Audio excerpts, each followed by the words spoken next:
to meet Westfieldians. Well, I don't know. Are we ready? You were Alan's ready. Okay, so I'm gonna have to wait for him. Yeah. Okay, he's gonna I'm start. gonna have to wait. Everybody filled in the little, yeah. Alright. What is that for? Oh, there is a little raffle in the end. We're gonna just pull out one. And did you fill it in? Ask Haley. Oh, the little, thing. oh, yeah. Yes, you did. Okay. I just didn't know what it The was. little ticket. Yeah, and the rest of the ticket, I think it gives you like what, $50 off the tattoo. And you can pass it around. So as our appreciation for you guys to be here. Well, thank you all for coming here on this this beautiful day. You could have been doing anything, and you're here. I appreciate that. This is a new series that we're doing called Learn Local, and the idea is that our local businesses have so much expertise, and we always make the argument that's why often we utilize our local businesses because of that expertise and that information and the ability just to connect with a person. So I wanted to start sort of a new series where we try to highlight all of that expertise and all of that experience and wisdom that we have in downtown Westfield. So thank you to Oksana Weber from American Dream Tattoo to be our very first presenter in this series. So she's going to talk to us about her business, American Dream Tattoo. I'm particularly excited here in Women's History Month to be hearing from a woman-owned tattoo shop and a woman-owned business here in Westfield. So I will let Oksana introduce herself and her team.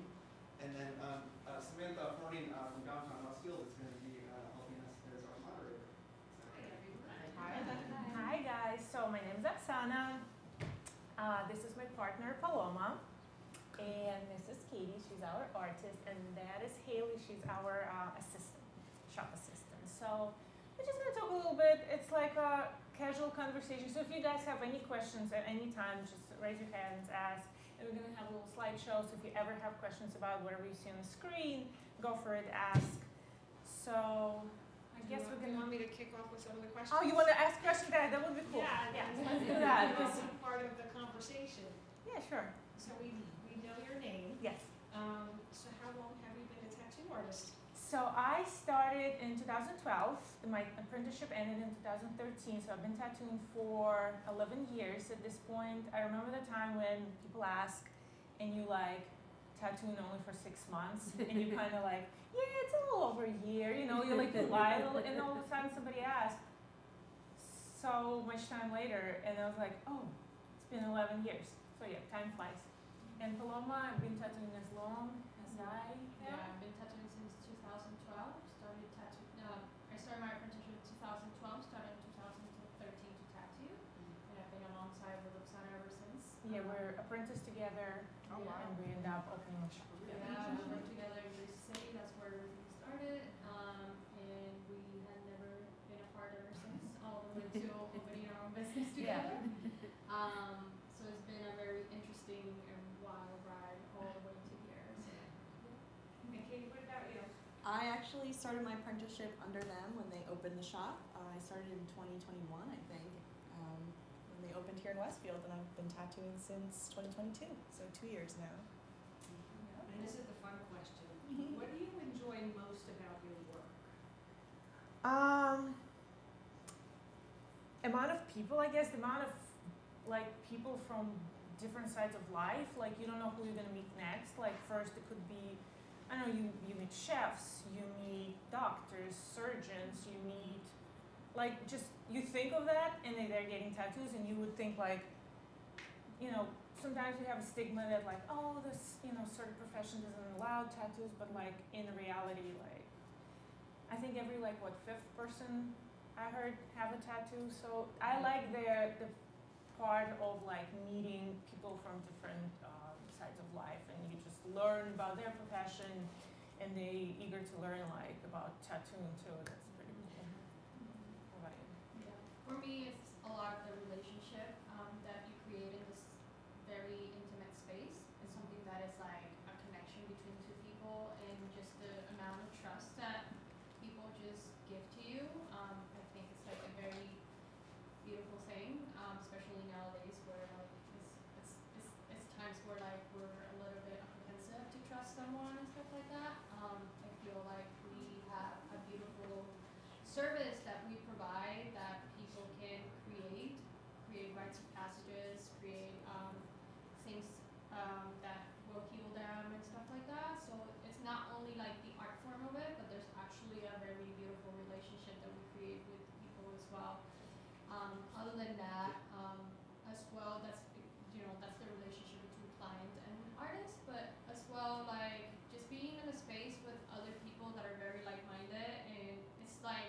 job that I can't see myself not doing, because yeah, just having the community aspects of other artists under one roof, I feel like it's not often being seen nowadays in workspaces, and it's something that I really cherish and value a lot. So yeah.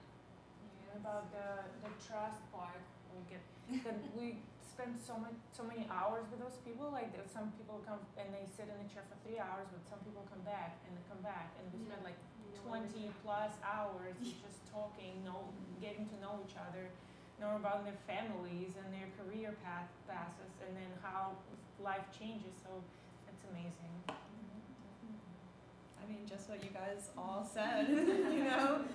And just definitely meeting all the different people, getting to hear, I guess, like the gossip of all their work lives is fun and entertaining. And then just coming back to being able to create that relationship with your clients and, you know, making their bodies more beautiful and adding sentimental pieces and things like that. Like, it's all just very meaningful, whether it's something silly or something super deep and cherished. It's all, you know, the relationship and exchange of art and, you know, your body, your skin, you know.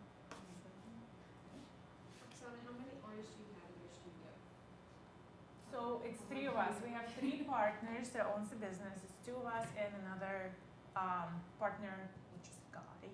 So it's not just women-owned place. We have a partner, and then we have Katie. We have John. I didn't forget. And we have 2 more princesses. So they're coming different times. So hopefully, eventually, we'll have how many artists? 1, 2, 3, 4, 5, 6, 7. As of right now, there's 5 artists. So then how do you choose Who Yes. to invite to our workspace? Yes. Honestly, I mean, yeah, first it comes to like, hey, well, when people like come in and, honestly, right now we're working with only people that we've been working since we pretty much started. So our partner, we apprentice at the same place, we work together for how many years, right? 3 years. Yeah, with Ronak, our other partner, and our other artist, he was our apprentice back in Jersey City, so we took him about, 2 years ago, a year ago. He wanted to leave, so he came work with us. So we know them all.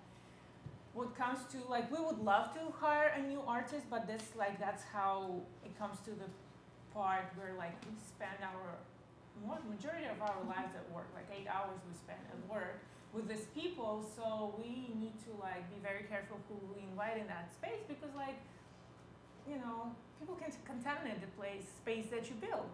Yeah. So first it comes to, like, if somebody want to ask if we want to work with us or become our apprentice or whatever, they send us their portfolio. And we take a look, and we, based on that, we're like, well, I don't know if this person fits our vibe, or do they fit, right? Let's say they do. And then we invite them for interview, and then we see, like, their personality. Like, you have to have good filters, because you're inviting people into not just our place, but in Westfield itself. With, I don't know, we just don't want to get everyone. So we intimate shop, like, you know, we don't have a lot of space, so we want to make sure we like people we work with, because one thing is hiring, another thing is firing. So. And how does style weigh in on those kind of decisions? Because as a business owner, you would want to offer your customers everything, from thin black lines to Yes. watercolor to, full color. You know, So how does that weigh in on your decision on who to invite? I feel like there is a lot of artists that just work in certain styles, and they have plenty of clientele. That's their niche, and then the people just come to them from all over the world. Some of them from all over the world, some of them from all over United States, Jersey, wherever. So I feel like we don't really pay attention on the style, but we more pay attention on the quality of a tattoo. So, like, if they work in a certain style, let's say it's American traditional, right? Like, we want to make sure the lines are nice and clean, the color is solid, and it's not something that you, like, even you can tell with us being in the industry for over 10 years, we can tell, like, if somebody, like, actually worked in the shop, or somebody's like a home tattooer, just even by the quality of the picture, not even the quality of the tattoo. So you can tell, like, if they self-taught, if they're had an apprenticeship. So it's all comes to quality, because when somebody leave our shop, they're not gonna tell someone and say like, hey, Oksana did this terrible job on me, don't go to Oksana, but you can still go to American Dream, right? They're gonna leave their shop and they're gonna say like, American Dream Tattoo, just don't go there ever. They are terrible. Like nobody's gonna pick and choose and be like, oh, then maybe if you go to Paloma, she'll do better. Like no. So we wanna, whoever we invite in the shop, we wanna make sure that whoever, when the client leaves the shop, we be like, this is the best place, it was the best customer service, stuff like that. So that's why we're pretty selective. That's why we still work with people we used to work. Yeah. Or we build our own people, like Katie. Yeah, You know. it's to that degree that's like in this industry, it's easier to build someone from the inside out than like invite someone in, because you don't like the industry. Thank goodness we're getting to the degree with like the industry is very very professional at this point, but there's still spaces here and there that they're not quite responsible with this craft, and you know it's linked to other stuff that you know we're thank goodness we're like shying away from it. And yeah, like I feel like our number one priority as well is like how people make themselves feel in our shop too, which is very important, because not only is it the quality of the tattoo, but it's the experience of the place. And what you know, you're gonna be sitting so many hours with this this artist, so we want people to feel right. So that is something that for us is very, very important, and we keep it up to high standards. So like inviting someone else from another shop, we don't know what type of like habits they have, what they do, and stuff like that. So we really need to be very rigorous with stuff like that. And If also- we will have the space for more artists. Seriously. And also, oh my god, what I was gonna end. Oh, you know, people always bring their drama with them. Especially in tattoo industry, there's always drama, and I heard so many stories when you go to a tattoo shop and you sit with this particular artist, and it's almost like it's almost like this is just like this confined space, and they don't talk to each other, and they just come and they have this booth, they work there, they don't communicate to each other because it's like some kind of drama going on. Like who would want to go there and trust their body with that? So we try not to get any in our spaces. We have open floors, so we don't have a separation, we don't have dividers, so it's always like, you know what's going on in our shop, and that's where we want to keep it at. We don't want any drama. So again, like we're very selective, but we were looking for a bigger shop, but yet it's still be very selective. I don't know if it's a good thing or bad thing, but.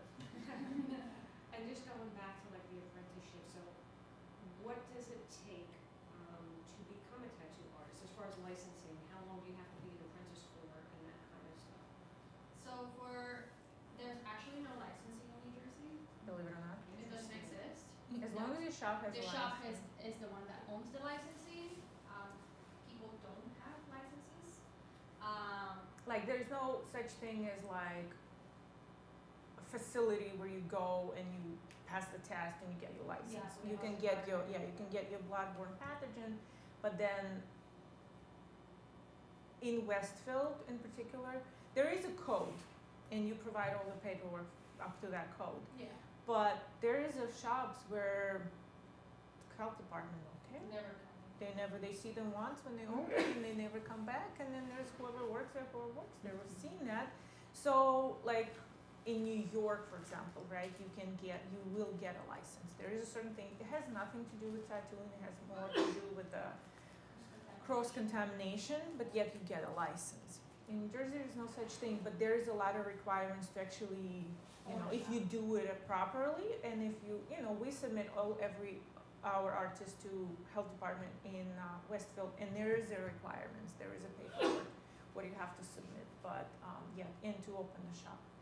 But when it comes to like apprenticeship overall, like like artists need to comply with like 2,000 hours under guided supervision, someone who has qualifications and has a business license. Mm-hmm. So that's how they kind of control it, which is it's a great area to be honest, and I'm pretty sure a lot of tattoo artists in New Jersey are fighting for that to have it more regulated, because it just leaves the gray area for anyone to just tattoo whoever. But yeah, they have to comply to 2,000 hours under the guidance of a tattoo artist that has been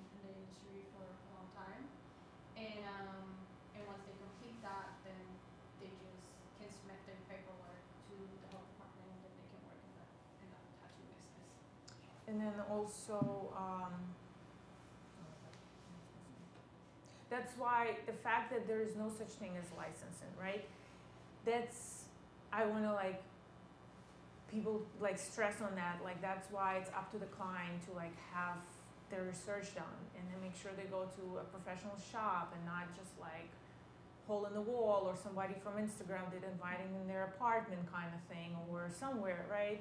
So like do your research, make sure you check out artist's portfolio. You can like, listen, there's nothing wrong with if somebody goes and be like, can I see your license, your shop license? And I'm sure if somebody works in a shop, there would be a license, right? Stuff like that, because again,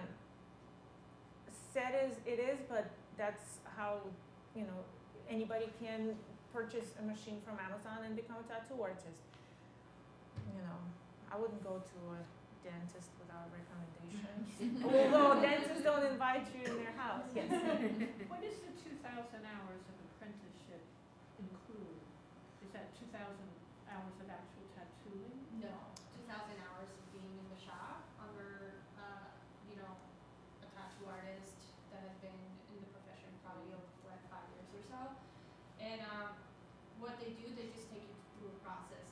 What is the process? It all depends on the tattoo artist. There's actually no regulation that is like the tattoo artist needs to follow through in order for move or carry an apprentice over to the final 2,000 hours. But With that being said, that a lot of apprentices go through a lot of hazing. Like they would go like in the shop, like old school shop, and they might be like washing floors and toilets for like a good 6 months before they even let them to touch the machine and stuff like that. So it's like almost like a, how they call it, not when they have it in the army. Not a boot camp, when somebody's superior than you are. So they make you do whatever they don't want to do. So that's what it is. But if you get into a legit, good, responsible tattoo shop and they really want you to become part of their family, there is a process. Like let's say what we do, like if Katie want to answer that, she's fresh on that. How was your apprenticeship? Like how did you start and how did you? I started washing floors and the toilets a little bit. I cleaned the shop a lot. I would answer the phones. At the time, we didn't have Haley as our assistant, so I was doing a lot of that stuff too, organizing things and whatever. But then it's also a lot of observing, just seeing how they interact with clients who come in, how they talk with people on the phone, how they go about their business. It's all about observing, taking notes, and just, learning every single day that you're there. And then eventually you get to the 2,000 hours. Eventually you get to the tattoo machine, you get to do that stuff. So it's just a slow process that kind of builds on itself, and it's still building every day. As I'm an artist now, I'm still learning, so it doesn't end really ever. But Yeah, and we started our apprenticeship with actually drawing. Like we want them to draw, and we want them to see their skills, and we want to see what level they are. And then we move them to they create they call them tattoo flash. It's 11 by 14 piece of paper with a few little designs that are very tattooable, right? That you can, back in the day when you can go in the shop and you can pick it off the wall, they put it on you, you get it done. That's what they pretty much do, 5 or 6 pieces of that. They do it with a color pencil first, they do it with the microns, and there is a, oh my god, how they call it, there is a science behind that. Like if you can't pull a straight line with a pen and micron, how are you going to be able to pull the line with a tattoo machine? So they do that. They do line it clean, they color, pencil it, and then they move on to watercolor, which is, believe it or not, the closest medium to tattooing because of the way the colors mix. And if you put black, you can't get rid of it anymore. Just the same thing with skin. Like you can't just put white oil paint over it. That doesn't work like that, right? So they do that with watercolors. They learn how to blend with watercolors and how to use their colors and how to get it done with first try. And then they move on to fake skin. We buy like a little rubber pieces and they flay that with machine. And then when those pieces look nice and crisp, which is again it's building up to 2,000 hours because it doesn't come overnight, right? It's literally practice and repetition. You just have to do it so many times until your hand is steady, and believe it or not, you don't have those muscles to hold the little heavy machine that is off balance. It doesn't feel like a pen. It's a little heavy on the side, it's vibrating, it's just different. And then they move to their friends. And then they bring their friends, their people who are willing to help them out, get something small, something manageable, and then they work with that, see how that heals, like, hey. And then usually we don't let clients walk out of the shop, like even if they're friends with like some messed up tattoo, right? We will jump in, we'll fix something that wasn't perfect, right? And then they graduate to like a little more complicated pieces until we feel like they're ready to take on a little, people like walk-ins. Let's say somebody come in and they want something silhouette-ish, and we know that this person did 100 silhouettes and they were all perfect, so they move on to that. And little by little, and then after that, after 2,000 hours, they tattoo artists, but yet, there's so much to learn. Like, you never stop learning because there's always someone who's better than you. And I feel like when you feel like that you're learned everything, you should be done with tattooing, because I don't know if you've ever done. There's always somebody who's better than you. That's how usually it was, the whole traditional about filling 2,000 hours. And as well, like, why 2,000 hours? Because we want to make sure you like this craft. This is like, That's another I thing. feel like nowadays it's like very mainstream, very big, and everybody wants to do it because it's cool, but it's a huge responsibility to be taking on, and I feel like it's something that needs to be said. And that's why, like, I hear so many times, oh, tattoo shops don't apprentice me, or don't want to apprentice me, or like, why they're not allowing it, or it's like gatekeeping. It's like, no, because it's a very huge responsibility that not anyone should be taking it easily. I mean, it's someone trusting you with their skin that they'll have it for the rest of their lives. So it's something that is like very well protected because of that, especially nowadays that it's like everyone wants to get in, so yeah, that's why the 2,000 hours. So now show of hands, who has tattoos? See? College era. One tattoo? One tattoo? You have tattoo? More than one? More than one? Okay. So what are the popular styles? Like, what kind of styles of tattoos do you have? I like ornaments. I like oriental. I have pills too. I think that's just me the most because I'm Asian. So, yeah. Okay. Those are good ones. What style do you have? Oh yeah, I have just very simple line drawings. Okay. Come I on. don't know it in English. Oh, I yeah. have like something written, like Just a all little over there. script. Yeah. Well, I only have 2 tattoos, so it's not nothing wrong with it. You don't have to have a lot. Yeah, right. I only have one and tiny one up there. I don't have big tattoos. So me, my daughter, my best friend, and her daughter, You this got a was little just a few matching weeks ago. Aw. That was the latest one. I started at 17. Oh, I see. Oh, wow. And what are some of because everything will come, with waves of fashion, what's in and what's out. Totally. So what styles are in now, do you feel, or It's most actually- requested? Good question. I don't really know. I feel like it's all over the place What right is it? now. Fine Fine line. Fine Fine and lines. simple stuff is Fine. very What do you fine. have right now? This is fashion.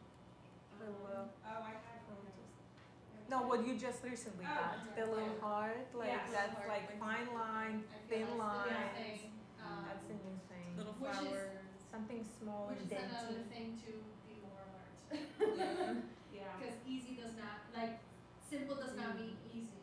Sometimes bigger tattoos are easier to do Yeah, Way fine easier line's than. probably way harder than anything. Yeah, fine lines are hard, right? Oh yeah, Right, because there's Not every people artist can think- do it. Yeah. people think they like, know oh, how it's to do something it. simple, and they go to any shop and then they get the butched up tattoo. Yep.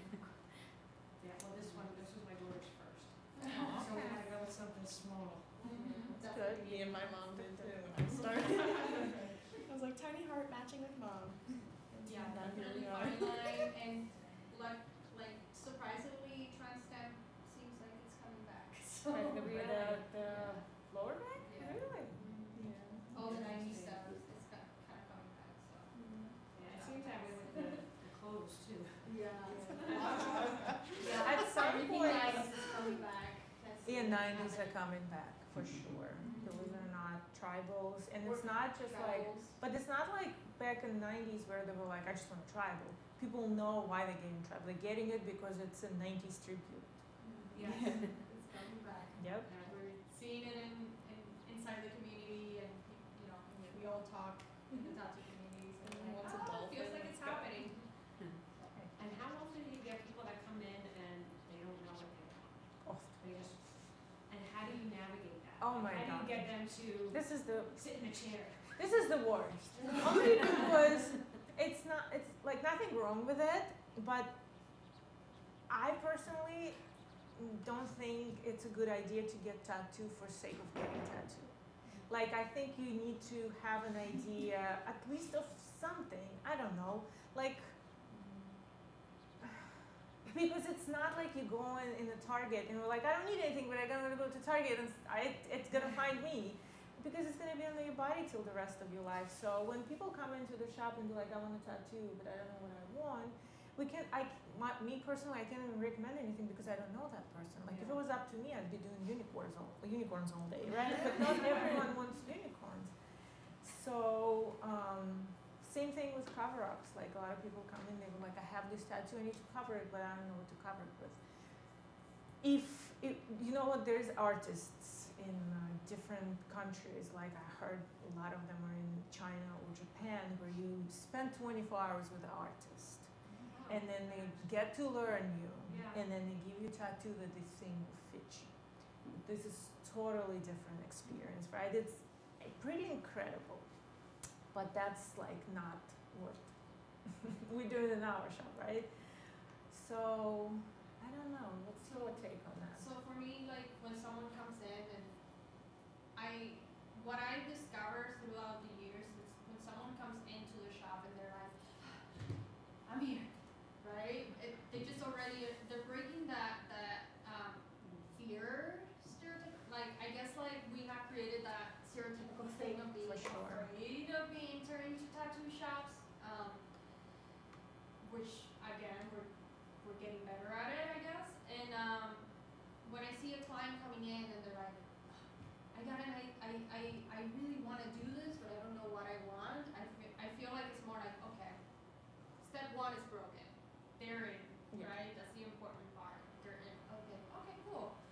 So I start asking questions. I was like, what is it that make you come in here? Like, what are your ideas? What is the first thing you said? Do you have a Pinterest board? That's another thing that I ask. Do you have any pictures? Just to guide and like make them feel comfortable in a way that is like, because I feel as well like when people come in and they say that too, they're just so high alert and they're like, they can't put their thoughts together in it. So I just try to like lower their energy, meet them where they at, and like if there's really like, they don't have anything, for example, it's like, I really don't know, I just got here, like, do you have any ideas, right? I was like, okay, I do actually have an idea. How about you do this process? You come, go to Pinterest, do a folder, and everything you see tonight, put it in there that you like, right? And placements, images, you name it, whatever it may be that might inspire you to get it. And then if you gather all those things, come back to me. Let's say a consultation, come back to me with these images, and then we can have a collaboration. Because, you know, if you don't have anything, then I can direct you where you want, you know, the style or the design that you want. And I feel like most of the time that actually works. They actually do come back most of the time, and they're like, oh, I got it, I got this idea. So it creates a sense of clarity, because a lot of people don't know really the process that we go through. And there's actually some people, like, if they're like, you know, they can be like not young, a little bit older, in the 40s. Like before, it used to be flash. People who used to come in, they would see a bunch of flash. And well, there's still tattoo shops that do exist like that. They don't custom. They just do Like whatever's the in the flash. pre-made tattoos, if They're nobody knows, pre-made. if you don't know flash. Yeah. So there's like people who actually are still used to that. They come in, it's like, I don't know what I want. What do you have? And we're like, And then they just choose something off the wall. And we are doing custom work. That's why it's a little bit trickier with that. Like we probably wouldn't take a person who would walk in like this and put them in a chair and tattoo them that day, because it still needs, it has to be a little bit thought through. So if a person walks in with like not clear mind, just like, I just want a tattoo and I need it now. And we're like, yeah, I think we need to clear your head first. Like, yeah, how about we talk, see what's up on your mind, why do you want this tattoo today, right now?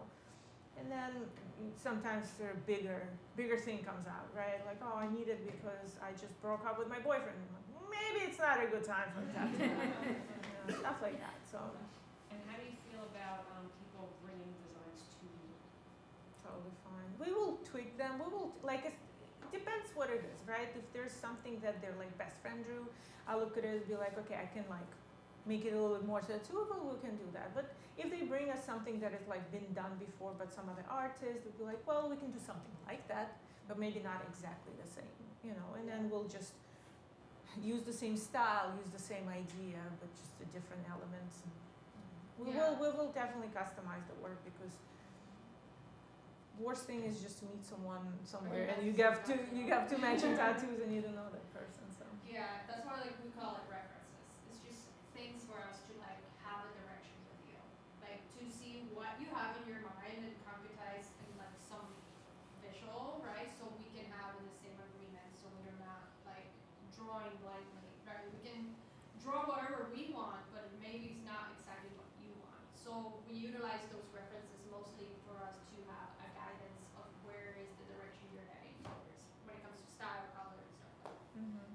Now, is there any tattoos that you won't do?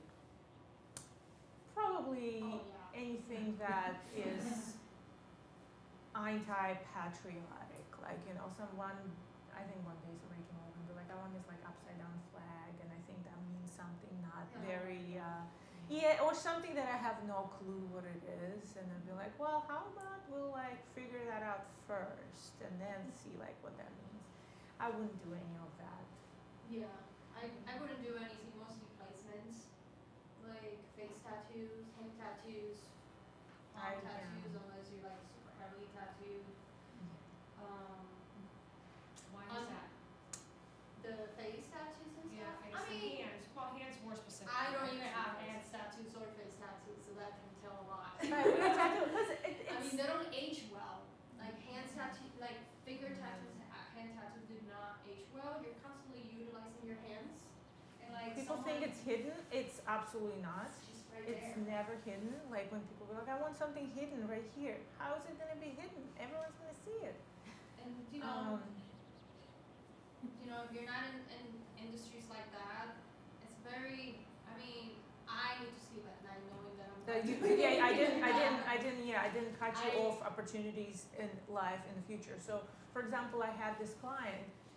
I didn't do the tattoo, right? She came in, she wanted a cover up. She told me the whole story, right? The cover up wouldn't work anyway. She just had to laser it. So she got tattooed right here. Whenever she was maybe like 18, it's like a little phrase. You think of it like, what that could I do? And then she wanted to become a flight attendant. And apparently, flight attendants are not allowed to have tattoos. And now that she was trying to remove it, now she has like, I guess they were doing some kind of learning or whatever, she was able to cover it. Now they go in the pool with exercises they have to do in the water, and now it's a problem.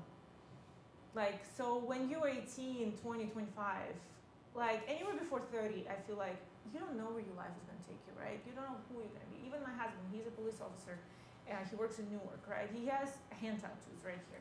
And at some point, there was some kind of complaint there that civilian thought that, you know, this police officer in full uniform was a rather gang member than the police. Right, so the complaint went to the point where they ordered them to either, you know, cover their old tattoos, wear gloves, put patches all over.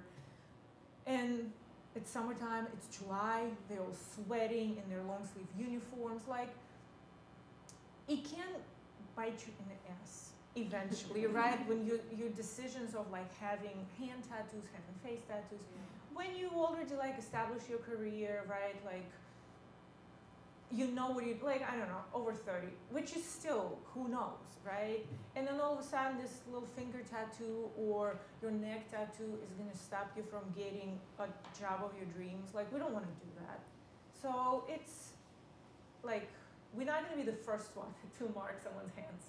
When they come over and I see that they're already spilling, right, with their sleeves and all, then it's a different story. But often 25-year-olds, right, 20-year-olds would wanna get something where it's like extremely visible, and you're like, well, are you sure? And then meanwhile, they don't have a lot of tattoos, so that's a different story. Yeah, So, I guess it's like a deeper response story for us into that, especially for younger generations, and nowadays it's like so common to have face tattoos and stuff. and I they want, mean, they come in like with barely anything, and they're like, I just want a face tattoo, and we're like, and they want to be bloggers, and they're like, it's not gonna live too long, you know. You're not So, doing it for likes. I need to sleep You're at taking night. notes to make your designs? Yeah, I need to sleep at night knowing that I'm not doing that. For sure. And then this is kind of lead us into, so I'm 52 years old. I got my first tattoo when I was 17. I Okay. came home and my mother almost had a heart attack. Mm-hmm. And, like it shifted, you know, how people perceive tattoos That's for and, sure. you know, where it's accepted. And so how has that affected you and your clientele? Like, I wanna say maybe earlier in your business, you were seeing, more, maybe blue collar people getting Yeah. tattoos, and now you were talking about surgeons Oh, yeah, and we have stuff. all kind of people coming. You know But what? this has been a huge influx, yeah, since we've started. For sure. And honestly, it also depends on the location. Like you can have a shop in Newark and then you will do, which is nothing wrong with Newark, but you will do a lot of like a hand tattoos and script tattoos and maybe even face tattoos. But when you come to Westfield, you don't have the clientele who would get a face tattoo every so Rare. often. Every so often. But at the same time, and it's interesting how like certain professions, like UPS drivers, they not allowed to have visible tattoos either, which is you wouldn't think of that, right? So, but yeah, we have plenty of doctors, nurses, lawyers, principals, teachers, police officers. They forget about it. They just And what do regulars. you think that is? Why do you think it's become a lot more acceptable? TV shows. I think Shows, yeah, media. so media for sure. It's 100%. I feel like since, I mean, I was telling to Oksana, like end of the 90s, where it actually got fully legalized in New York City in 1997. I feel like it's when the influx started coming up, because then all these illegal shops started coming out. And then early 2000s with the upcoming shows, LA, NYU, Kat Von D was a huge pillar of this process too. And yeah, I feel like all those shows, then Ink Masters, and all these competitions and all these things really brought up this huge wave of interest for other people to be into tattoos.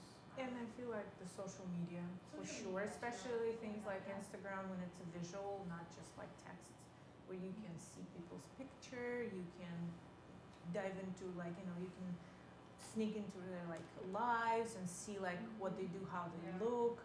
So yeah, that's for sure. And then I feel like it made it a bit less intimidating for some crowd that, you know, there's people goes to tattoo shops, but I can't, especially now with tattoo shops, they're like very friendly. You know, they're not the ones where you like scared to walk in. And Nike sometimes don't want to walk in a tattoo shop. And I'm a tattoo artist, and I'm like, it looks good, thank you. I'm just gonna keep going, you It's know. really interesting too. I feel like the huge influx of women in the industry too has made a huge difference into it. Yeah, made it more comfortable. Made it way more comfortable, way different vibe into it, and it made it a little bit more softer. Like it balanced out. There's huge masculinity that had all the way to like, you know, a yin and yang kind of thing. Mhm. Yeah. Anybody has questions? What made you choose Westfield to open up your business? I used to live in Hillside, believe it or not. Now I live in Kenworth. And once I came to Westfield, I don't know how and why, I think I was just looking to have a lunch. And I came here and there was a little French place, I think it's in place of steakhouse right now. Sweet Waters, I think, right? Something like this. So I went there and it was outdoors. And I was like, oh my God, look at this place. It's like a little New York it's not like a little New York City, but for me that it was like it's like eating outside and people are walking. It's such a cute downtown, so it's like, oh, it would be nice to open a shop here. Told my husband, he's like, Westfield will never let you open tattoo shop, and I was like, okay. So, but you know what? I guess it's somehow manifested somewhere in the universe because when, you know, I didn't even think then. I didn't think of opening shop. I didn't have no funds, no nothing. So then we moved. Then time goes by, and when you're in the shop, and this is a reality, like at some point there is financially or even professionally, the growth stops because you don't work around people that are better than you anymore, right? You're at some point when you're like on the same level and you kind of need to learn. And at the same time, you're working for someone, and when you talk to that someone, they were like, well, that's your percentage and I'm not going any higher. And you're like, okay, well, what's next, right? So I was like, okay, I think it's the time to open a shop. I'm at that level where I have enough clientele that I think even if I lose 20%, I still gonna be fine. So we started looking, and we had a Belleville, right? Not Belleville. Oh my God, where he lives? No, where Ronnie lives? Nutley. So we started looking, right? Well, I started looking first. I went to Westfield. There was nothing available, right? Everything was ridiculous. Yeah, before everything was ridiculously expensive. I looked at these places when pink, yellow, and blue house. I wanted a place there. It didn't work out. And then Union does not allow to have tattoo shops because Garwood either. Garwood gives you anything but a clear answer. They'd be like, there's not enough parking. So yeah, Garwood and Kenilworth, I have a friend at the city council, so like, we just let tattoo shops to be in town. I'm like, cool, I don't think I'm opening in Kenilworth, but it's good to know. And then Cranford already had a shop, and I'm in that kind of mentality that I'm not gonna step on someone's toes. I'm not gonna open next door. That's not right, that's rude. It's such a small town too. It's such, yes. It's So, a tattoo etiquette too, like if you're in an area, you shouldn't open. and then you like, I didn't wanna go anywhere, like, so that was my area, right? Cause I live here, I didn't wanna go far. And then we kind of like, after my research, we formed a little alliance, Paloma and Ronak. And Ronak wanted Nutley, he lives in Nutley. So went to Nutley, Nutley doesn't want tattoo shop in their downtown either. It's yes. So But it's we need to go through whatever the- is not permitted is prohibited.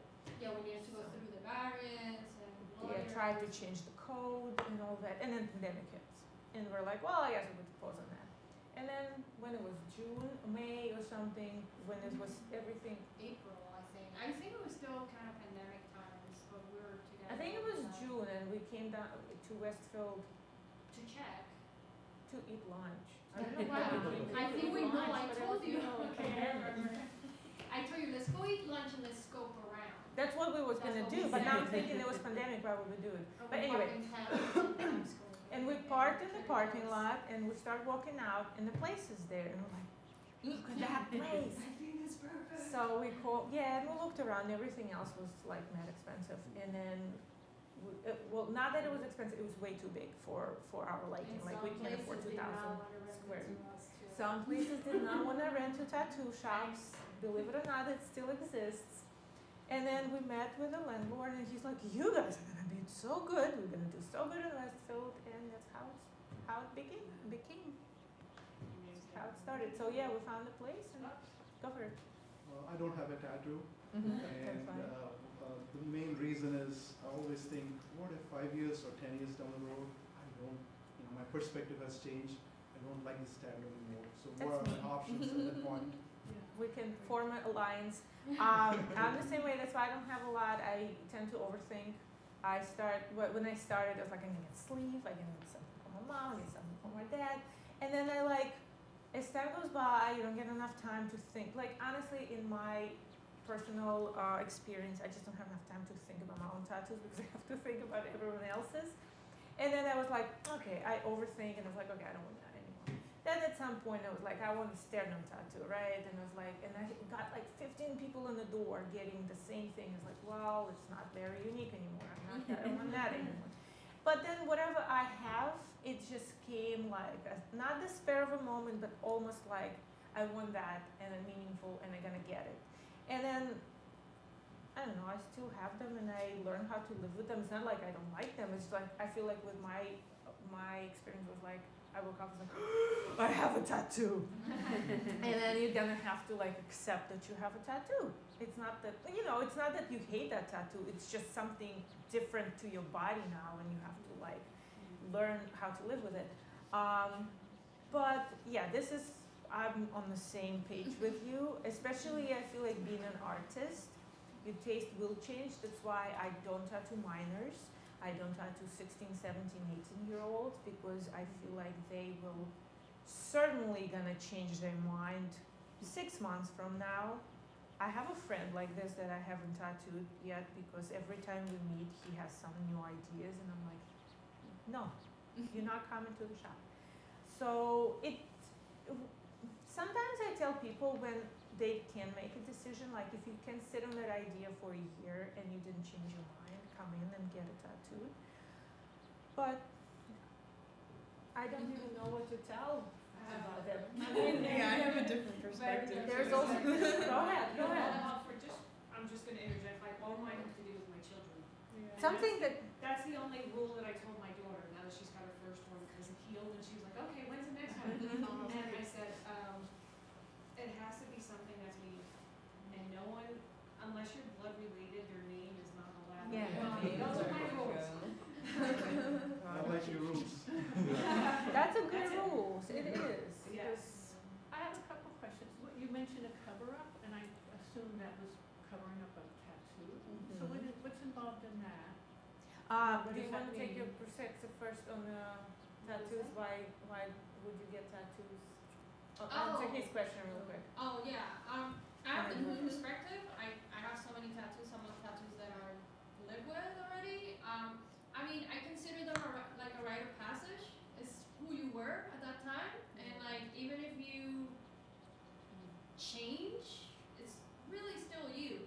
You know, it's something that you did at that time in that era, and it's just considered part of you, right? Because you made the choice and the decision. Same as like, I mean.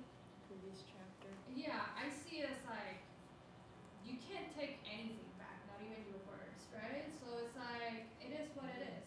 Like, whatever you choose at that very moment, it was living in that present moment, right? Whatever will happen in the future, so be told that you might supposedly regret it or something, you really don't know until you do that. Until you get right? there, until you cross that bridge. Yeah. Like, I have so many tattoos, right, that like, I see them and I'm like, I think more in a way of like, oh, wish I could have not put it there, right? Because now I can't put something bigger there or whatever. Yeah, right. But that's my way of seeing it, but more is like, oh shit, like this, I got that when Oksana was 3 years tattooing and we were talking about freaking Ghostbusters, and it's all about the experience of what actually happened at that time of your life that you would never forget no matter what.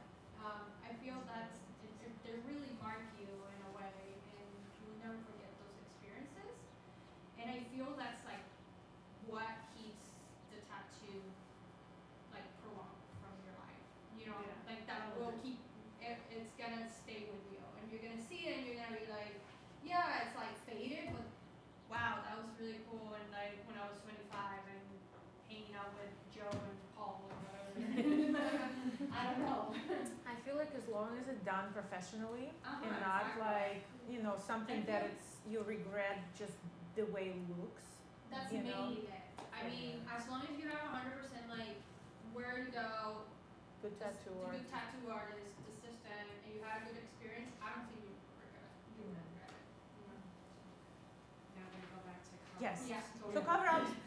Well, how does process work? So there's I guess the smaller tattoo and they're low quality. If it's the lowest quality, like the easiest to cover. If it's a professionally done tattoo, nice and black, the harder to cover. So I guess rule of thumbs as of right now, like you take that tattoo, that size of that tattoo, and you put it on all sides of it, right? Like you put it right next to the bottom, next to the top. This is how big your cover up should be in order for that not to look like a cover up. So like if you have a tiny tattoo, pretend you have to get it like at least 3 times bigger than that for it not to look like a cover-up. Listen, you can cover tattoo with you can black it out, but is it gonna look pretty, right? Like, is it for sake of like not seeing that name, or is it for sake of like forget it's there? Because you can cover it and it still would look like a cover-up. You still be able to see that there was a tattoo. And with artistic eyes, often we can spot a cover-up pretty easy. Like, if somebody comes in and like, I want to cover a tattoo, and you're like, was it already cover-up? Yeah. So, but if you do it properly, and if clients, well, that's the problem, right? When clients willing to go big and be like, I just want it to be gone, I don't want it to think about it, doesn't matter how big we're gonna go, then it's like, you can cover it with beautiful piece and you will never know that tattoo was there, right? Because you have a lot of room, artistic freedom.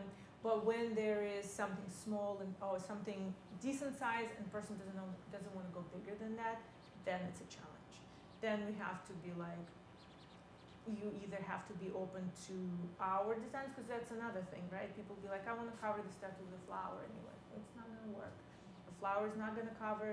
And the thing with tattoos, white ink does not cover black ink, right? You can't just pack white ink and your black tattoo will disappear. The science behind it, I'm not very, the science behind why white ink won't cover black ink. But it's almost like, it's depends on your skin color. So like if your skin tone is light, you will see lighter colors underneath your skin tone because you're putting these tattoos underneath your skin. And when you already alter your skin color with a different ink, right, you're pretty much packing something underneath that ink. Same thing with like drawing with watercolors. If you already put green, if you put light blue over it, you're not going to see it. So this is pretty much how it works with tattoo cover-ups.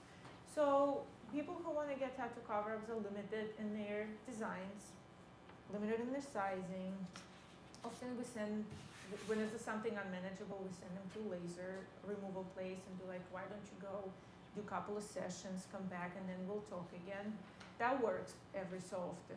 But at the same time, it depends how dedicated person is to get rid of the tattoo, because sometimes people don't want to spend that money and time, and they want it gone tomorrow. So often they would just go elsewhere and get something done. So it's depends on the client. Often cover-ups are not really depends on us. As long as the client's willing to work with us and make it beautiful, sure. But if clients just want it gone, sometimes not much we can do. Does that answer the question? Yeah. So to remove it, you would go to another type of place. Yeah, that's not even. Yeah, I wanted to get involved in that, but in New Jersey, you have to be a licensed physician. So you cannot. That's why a lot of people go to New York or Pennsylvania. Yeah, so that's the choices. So if I didn't want this anymore, the choice would be to make it big and incorporate this in the banner design, or try and get it laser. Yeah. And you kind of alluded to about aging tattoos, they fade. I mean, they're It's just so pretty much the way the skin aging, it's just more noticeable when you have tattoos on it. So if you get sun damage on your skin, you will see that sun damage if you have tattoos, right?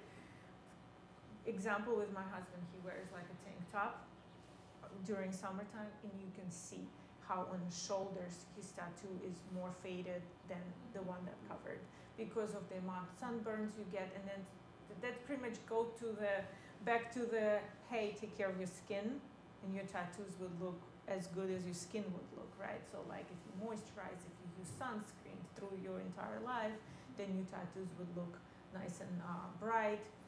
It's down to skin. Like if tattoo is professionally done, right, with the proper ink, by the professional artist, that tattoo just lives under their skin, and you just have to take care of the skin. Because there was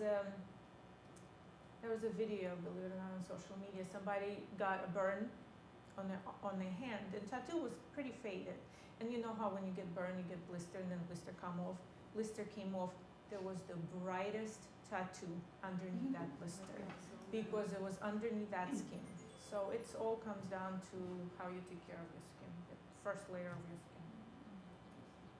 So. Anybody have any more creative questions? Because now we're gonna start talking about hygiene and.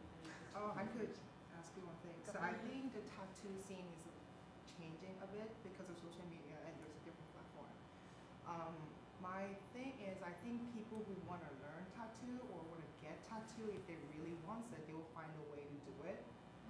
I'm just wondering, what do you think about people who didn't have apprenticeship and then just sort of find a way to do it because of like seminar or like some sort of, you know, like social media. There's just so many like tutoring videos out there, but it's not the proper way or like a traditional way to get it done. But I think people's in different situation, life situation, or like, you know, like they couldn't find a place to do it. I'm just wondering like what tattoo artists think about those people who actually find a way. I mean, not gonna sit here and say like there's people who actually pull it out, and like there's actually artists out there that are doing it. They're self-taught and figure it out in a way, but it's like it's a huge commitment. And if you're doing, it's, you know, it's not the same as you sitting and reading a bunch of books and become a surgeon, but you can. No, Right? I wouldn't try, but So yes, you you can remove your own appendix. You can. Worst case scenario, if you're right? like super responsible and spend 40 hours a day and read physician books, you probably will be able to do surgeries, right? But it's the whole idea of like of accountability, which is so important. And that's why colleges exist, and that's why school exists, and all these things. It's a way of accountability, right? Of like, this is, you do the work, someone looks over you and tell you what's wrong, what's right, and it accelerates the process. Versus you're like learning by yourself, shooting in the dark and see what sticks, right? So when it comes to like seminars and stuff like that, I am not opposed to seminars. I mean, we go to seminars all the time that are like regulated by the community and stuff like that. She has been to seminars as well and stuff, but it's like stuff that is already like set in place, that you already know the structure, like you know the basics of it and stuff like that. But this type of trade is like going back to surgery. I mean, you study for 4 years and then what do? You go on hands, right? By a surgeon that's watching over you. It's the same process. I don't think like this type of work is fully successful by you learning on your own. It's like a very community based, and you will like online stuff will not fully teach you how the needle goes, like what speed to go, or like, you know, the composition of an artwork, or, you know, there's certain things that is just only in person. And yeah, it does exist. I mean, we can't hide that, and some people do that because they just want to get there quick, because we live in a society that we all want quick results. That's another story. But yeah, did I answer your question? There's also, No, I'm just like curious because I actually never really got to talk to real tattoo artists in local, and you know, it's just like it could be very controversial question, Yeah, but yeah, like you say, it's very rare because people exist. But I'm just just curious. I think to me, the way I look at it is also like you said, it's a community based job, right? Yeah. Like so, I think it's very important to build your own people who actually in the same boat. Yeah. I'm just curious, like what actual tattoo artists will I mean, think I about can give you a this. short And story. and it's interesting too, like even us in the community, we see when people learn by themselves. Yeah. Right. but there is Hands-on. two things I would want to add to it, like, right, 3 things. If somebody would walk in right now in the shop, show me the portfolio, and we're like, I learned by myself at home, portfolio looks great, right? I don't need to reteach them how to tattoo, right? At least the lines look clean, the tattoos look clean. I'd be like, okay, now bring your person tomorrow, sit in my chair, and I want you watch you doing that tattoo, right? Like if they're literally doing everything by the books, like the clean, they're not touching, because again, they don't have accountability. How do I know they're not touching everything with contaminated gloves, right? Like there's the blood, there's all that body fluids going on, right? So if they do everything by the books, or at least they acknowledge that like, hey, I actually don't know how to do it, but if you don't mind teaching me, that's a different story. Usually people come in, they think they know what they're doing, and they self-taught. It's a different story. So if they do it good, or at least they're willing to learn, we can work with that. Yeah. The second thing is, you're working at home, you don't have anyone who's better than you. So your buddies be like, oh, you're so good. Meanwhile, you're just terrible, right? They can be like, you're so good, and you are like, I'm good. I'm just gonna take on all the projects, whatever, right? And you're just never gonna get better. You're just gonna be that mediocre, crappy tattoo artist that just like bunched up the people and gives us more headaches because those people can come in with cover-ups. Oh, but meanwhile, when you have somebody watching over you and be like, hey, this tattoo just not looking good. Like, you shouldn't be taking those projects. Like, this part looks great, but overall it's not good. So how about you go smaller? So now you kind of like, your ego's a little smaller, and you managing the projects that you can actually perform nicely, right? And then slower, this mentor gives you like a little bigger project, or something that you can handle. And the third aspect to that, no reputable tattoo shop, tattoo equipment shop will sell you any of their equipment if you don't work in a legit tattoo shop. So if you don't have a tattoo shop address, and they wouldn't even ship to your house. They have to ship a tattoo shop, so you can get whatever equipment, whatever ink, like right, the tattoo ink that we use, they don't ship to the homes. Internal, they don't.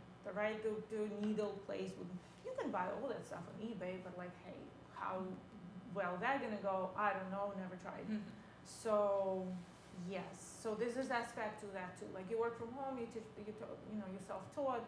Yet like now, where are you buying all your equipment? Like, how do you ensure it's actually like a good?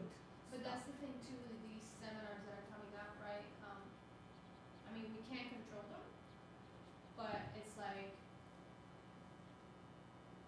we know they're taking money away from people, right? And if it's a field that you're really passionate about and that you really want to do, you will do it the right way. Right. Which is, be consistent, get tattooed, meet people, go to tattoo conventions. You do anything that takes in order for you to get in the door. And what we hear a lot of the times is that aspect. They walk for 2 shops, no one take me, that's it, it's over. But you haven't had a relationship. Like, how are they gonna welcome you in to their space that they worked for over 10 years Without knowing. without Yeah. knowing you? You know what I mean? Yeah. So I think that was actually very well in the very beginning. So Yeah. it was very actually interesting, because like, I think part of it is that you put your hour and you love toward your shop, so you share your repetition to whoever comes in as a Yeah. family. So yeah. So yeah. Yeah. yeah, I got it. And I guess it so much shows, like, just Paloma said before, like, people want a quick process. Like, I want to be tattoo artist tomorrow. Like, I don't want 2,000 hours. And then it's different. Like, again, like, are you willing to work with this person, and then they're gonna want to do a back piece tomorrow, and you'd be like, you are not ready for it, and they're not gonna listen. Right. So it's all And now when it comes to cost of of tattoos, how do you do hourly? I would guess that for private tattoos, but if they have smaller pieces, so is there like minimums and then? it's There's a standard now in like reputable shops. The minimum is $200 now because of everything, inflation and stuff.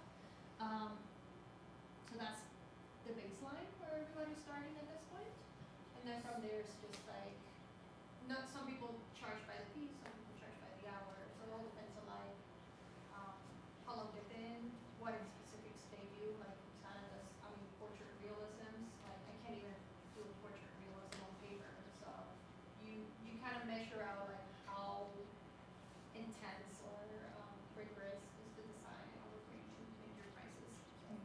Where And it's it gonna co- go. I was gonna go. it all comes to like the amount of, I guess, time you put into your training, right? Like, just like with a good dentist or doctor or anyone who pretty much do any body modifications, right? Like, somebody who just started. Hairstylists, Like, right, like the senior better, stylists. the more experienced you are, the more training you have, the more work you, like the quality of work that you can produce, you can like lift your prices a little bit because you become faster, right? And all of a sudden you did this elaborate piece that only took you 2 hours, and it's just not, and you only charge $100 an hour, it's almost like not even paying off all the supplies you spent. So yeah, but sometimes I just had a client that went to New York and got a quarter sleeve for $15,000 for 10 hours of a tattoo. Yeah. Yep. So it's just, hey, that could be as low as $200 quarter sleeve and 15,000. And like, I haven't seen a tattoo, I can't justify it as much, but hey, it's like getting a Beyonce on your wedding, right? Like she might be as, you might have a local artist that like a voice as great as hers, but we're talking about just like at this point, what is it? Not reputation, it's like just where she is, like the prices depends on who you go to, right? You go to someone who's been on 17 tattoo shows and, it's a different price. You go to someone who just started, but they might be working in a good shop, right? But they just started, so they're not gonna charge a lot because that's how they are, and, they're not that they're not as confident, but it's just comes with time, I guess, and experience. Or you can go to a shop owner that's been doing it for over 20 years, and that would be a bit different price. So it's all, the prices is, I guess, subjective, yeah. Yeah. Some people charge by piece, some people charge by hour. So it's all, and if you go in the shop, the best way of asking how much is for tattoo, because like if you go in the shop and you ask, how much is it for tattoo? It's like the worst question to ask because it's like going in the store and be like, how much are for groceries, right? And you're like, well, it depends what you buy, where you shop, right? Same thing here, like it depends how big the tattoo is, style, who you're going with, how long it's gonna take. So the best question to ask is like, are you charging by piece or by hours? And how long you think tattoo something, and then it's nice to have a reference. Right? Something like, hey, this is the style I'm looking for, maybe not necessarily this particular design, but something around these lines. This size, 2 by 2 inches on my forearm, how long do you think this will take? And if they tell you like it will take 2 hours, we charge $200 per hour, you can do math in your head and kind of have an idea. So, but yes, it all depends on the like pretty much the like final strokes on your body when the price is, not that the price is determined, but like ribs tattoos would take longer than wrist tattoos, and because it's just thinner skin, you lay down, you lift your arm, your skin stretches twice as big, so you put tattoos this big, all of a sudden you're doing it this long. So it's all, yeah. So that's why it's easier to charge by hours. And sometimes you think somebody who charge more per hour, the tattoo is going to be more expensive than somebody who charge less per hour, but you get to someone who charge more per hour and you be there in the chair only for 2 hours. Or you can go to someone who charge like less per hour and you in their chair for 7 hours. And so it's, again, you kind of have to pick your battles, I guess. Any other creative questions?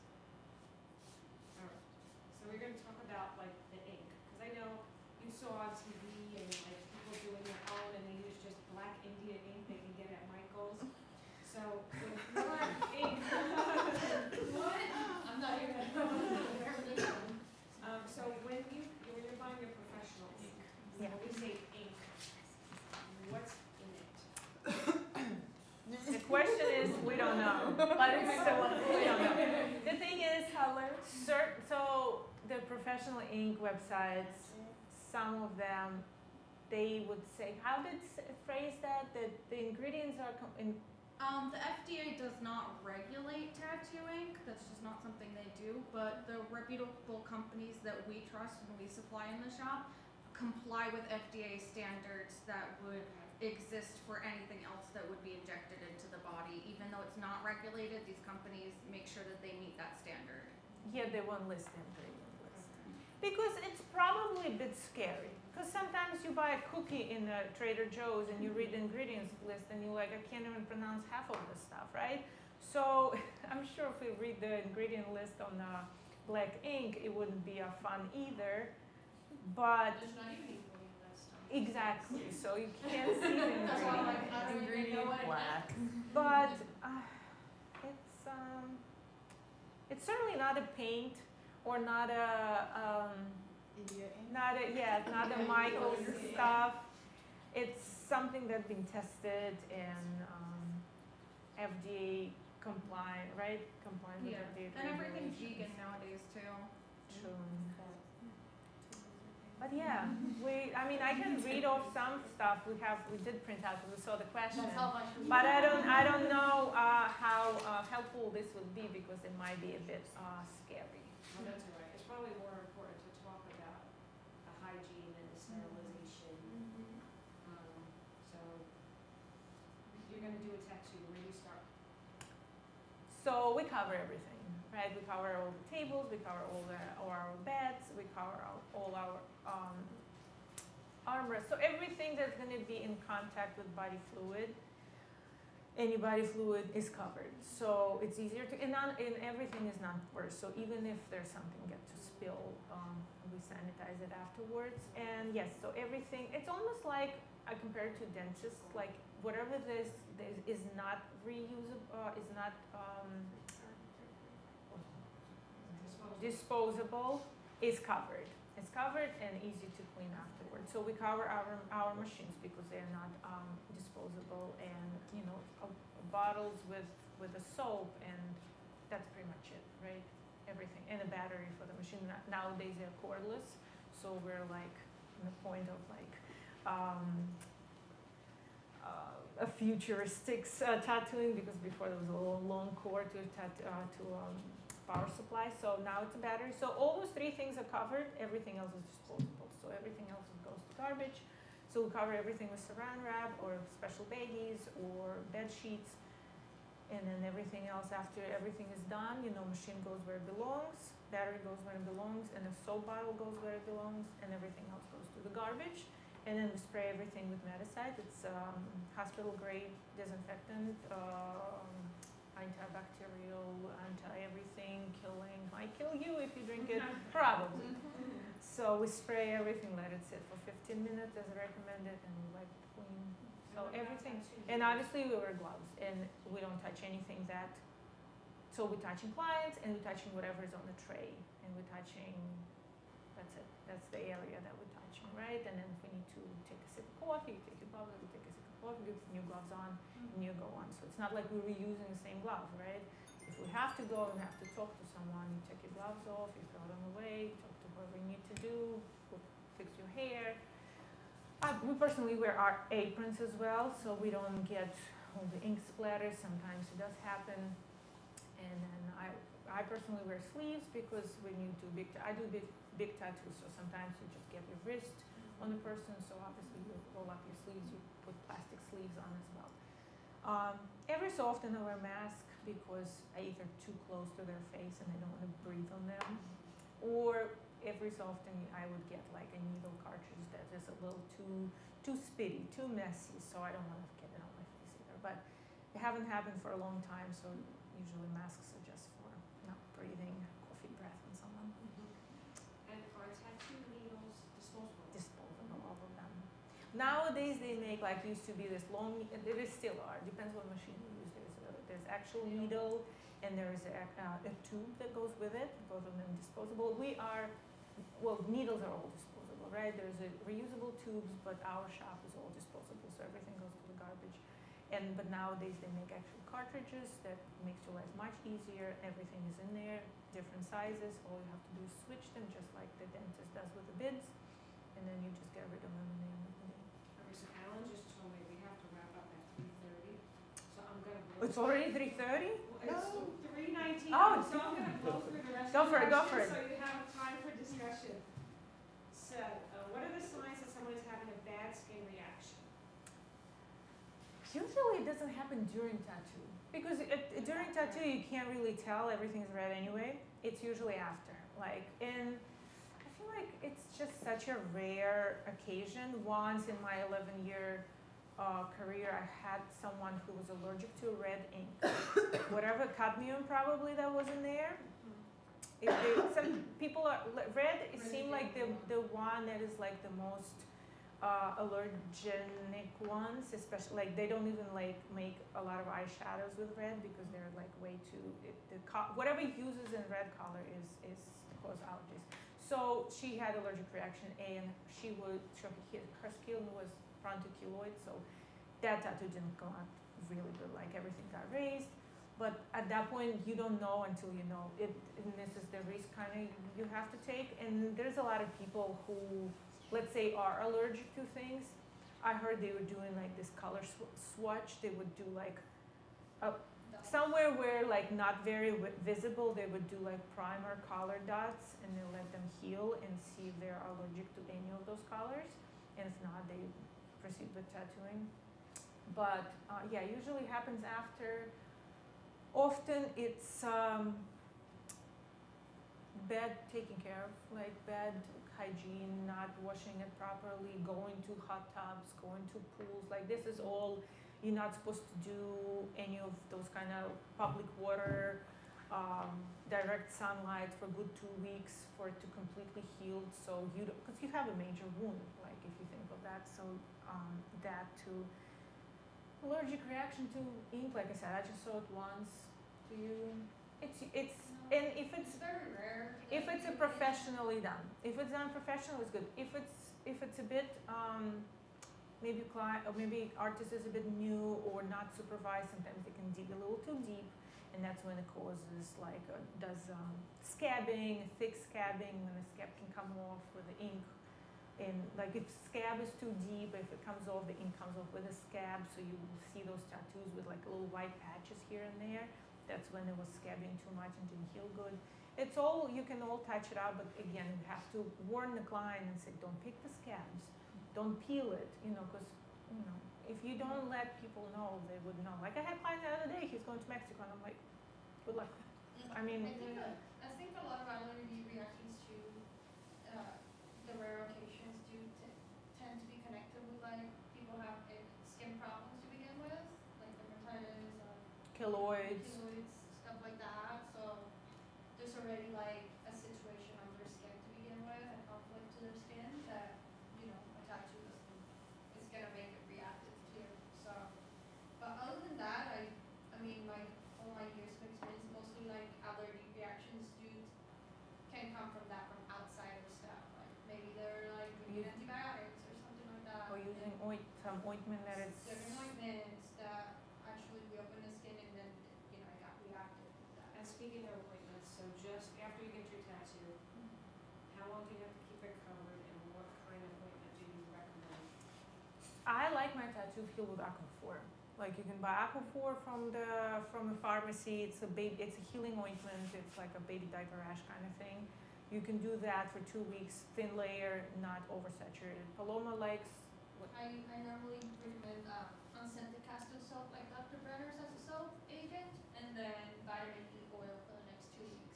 So anything that can moisturize it without over moisturizing it. Like there's a lot of people who just dry heal their tattoos. You can do Lubriderm, something unscented. Lately we use this product called Second Skin. We cover this tattoo, you can keep that covered for like, I tell my clients after 7 days. Some people remove it. Yeah, like the reality of lotions, it's not to heal the tattoo, it's to prevent you from scratching it. Like the healing process that's going on is naturally occurring. Like there's no agent healing your tattoo. That's all it does. It's a wound, It's yeah. just to You keep- just have to keep it clean and moisturize Keep it it. clean and moisturized so people don't Comes scratch it down and to- open the skin. And not doing anything stupid like going on Mexico. Mexico and dirt biking with jumping off the cliff in the ocean. So yeah, I'm not like that. And then the last question, what are your future plans for American Dream Tattoo? We want a bigger space downtown in Westfield. Yeah? We're You trying guys to. know We're trying to find a bigger place, not huge, but not 400. We have 450 square feet right now. We need twice bigger than that, at least. So yeah, if there's something on the horizon, we would love to see it. We want it first floor, not a second floor, visible, still downtown. Yeah. As of We're right that busy. we are busy. We also have 5 artists right now in 3 chairs. So we have to, whoever's not there, so it rotates the schedule and all that. And everyone would love to have their own chair, of course. And if we have 7 artists, we want to have, maybe not necessarily 7 chairs, but at least 6. Like, we want to double the amount, but we are busy. We're busy, 2 months, 3 months ahead. At some point, it was a half a year. Yeah, it was ridiculous at some point. And I think it was after pandemic, people did not know what to do with themselves. They just wanted tattoos. But right now, it's consistent, but it's a good 2 months wait. Yeah. So. Well, thank you. You're very Any more welcome. questions? Fire away. I pass by your place when I park, so maybe I'll stop in. Stop in, check out the art on the walls, say hi. Yeah, Yeah. You have a it doesn't obligate you by walking in. Now you don't feel. Yep, that's it. Come on, you did. You can just come in and say hi. We have people coming in just kind of like, oh, the air. That's why we want a bigger place. Too. Yeah, totally. That's why we want a bigger place so we can have actually like art for people to see. So we can host maybe some little art shows or events where you can like paint and or do like little drawings all together with like Paloma leading, right, or something like that. So, yep. Right now our space is a little limited. Anyone else? Well, all the beautiful passion towards tattoos. Is there any time you feel like I'm gonna quit? This is not it. I need to take a break. I mean, like any other job. Sometimes you don't want to go to work. Sometimes you're like, oh my God, it's one more day, Friday, and that's it, I'm done, right? But I haven't thought about quitting just yet. I mean, I need to retire at some point. Right. Like, I do think you about, said, like, I you said, can't. oh, it's been 11 years. Yeah, you can't do it forever. That's a little bit that kind of business that, at some point your back might start giving up, your eyes, your hands. So, but as of right now, it's fun. Still fun.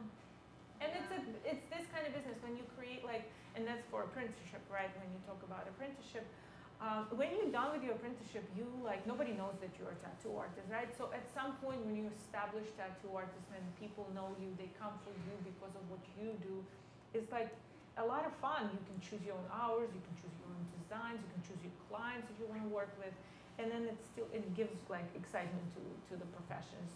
Just yet, because if I don't want to tattoo minors, I don't have to. It's not Right. I'm not gonna lose sleep over 16-year-old that didn't get a tattoo by me. Yeah, I think it's very well connected to really loving what you do. I'm very passionate about it. I mean, we've been so many years in the industry, we see people quit all the time, but it's maybe they're more set for it, because it is a hard job. Right. It is It is. really difficult. You have Right. to Yeah. hustle and bustle all the time, talk to people. You really gotta put your heart in it. You've had a question. Yeah, I'm a local franchise business owner. I was just curious that are you a member of Greater Westfield Area Chamber of Commerce? Are we? I don't think. I don't know if we're members. We certainly receive emails from them, so I don't know if it makes us members. We get the emails, but no. Do you have to have initiation? There's a No. membership fee. Okay, yeah, I don't think we are. Yeah, I don't think membership we are. fees. So then no. But they do have a really great network, Okay. Yeah. because they do with 5 towns, not just Westfield. Oh, I didn't. We did. Honestly, we never even heard. Nobody ever I think approached I've heard us. of it. I think We heard about it, but we didn't know there was a. Yeah. Maybe they don't want us. To know. We were like, I think Farinolio told me about it. But Yeah. I was like, yeah, sure, I'll sign up, but I didn't know much about it. Did you guys want to pick a raffle winner real quick? Yeah, sure. Oh, yeah. Is there any more questions? No, you good? Are you ready? Are you gonna gear up for your tattoo when you get bigger? Yeah? Do you? Sam or Oh, that's me. I kind of Are feel you unfair, yes. Yeah, go for it. No, pick another one. Lucky. I used a tattoo, I'll use the coupon.